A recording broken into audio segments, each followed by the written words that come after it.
জায়েদ খানের ডিগবাজিতে পাগল লাখো তরুণী। তার স্টাইল, জীবনযাপন সবই মুগ্ধতা ছড়ায় বিশ্বব্যাপী। সেই ডিগবাজি খ্যাত জায়েদ খানের প্রেমে হাবুডুবু খাচ্ছেন চিত্রনায়িকা মাহিয়া মাহি। বিশ্বস্ত সূত্রে জানা যায়, তারা নাকি প্রেমকে পরিপূর্ণতা দিতে বিয়ে চিন্তা করছেন এই দুই তারকা।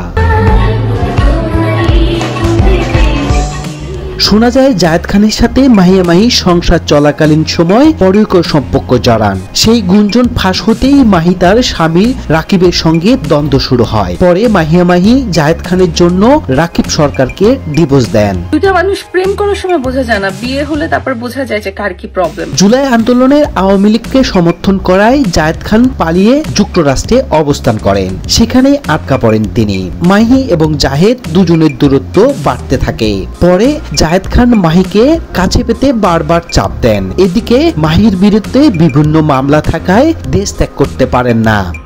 দুজনকে সম্মান জানিয়ে আমরা দুজন ডিসিশন নিয়েছি যে আমরা। মাহিয়া মাহি তার আইনজীবীদের সাথে কথা বলেন। সেখান থেকে পরামর্শই সন্তানকে দেশে রেখে ভিসা প্রসেসিং করলেই বাহিরে যেতে পারবেন। সেই আইনজীবীর পরামর্শেই মাহিয়া মাহি সন্তানকে রেখে জায়েদ খানের কাছে পাড়ি জমান।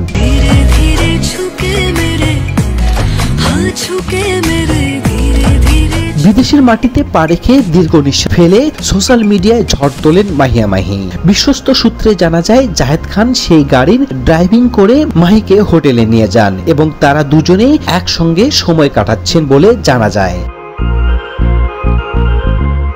মাহিয়া মাহির প্রথম বিয়ে হয় সিলেটে এক ব্যবসায়ী অপুর সঙ্গে। তারপর দ্বিতীয় বিয়ে হয় আওয়ামী লীগের রাজনীতিবিদ ও ব্যবসায়ী রাকিব সরকারের সঙ্গে। আর যদি জায়েদ খানের সঙ্গে প্রেমের পর বিয়ে পরিণত হয়, তাহলে মাহিয়া মাহির হ্যাট্রিক করতে যাচ্ছেন।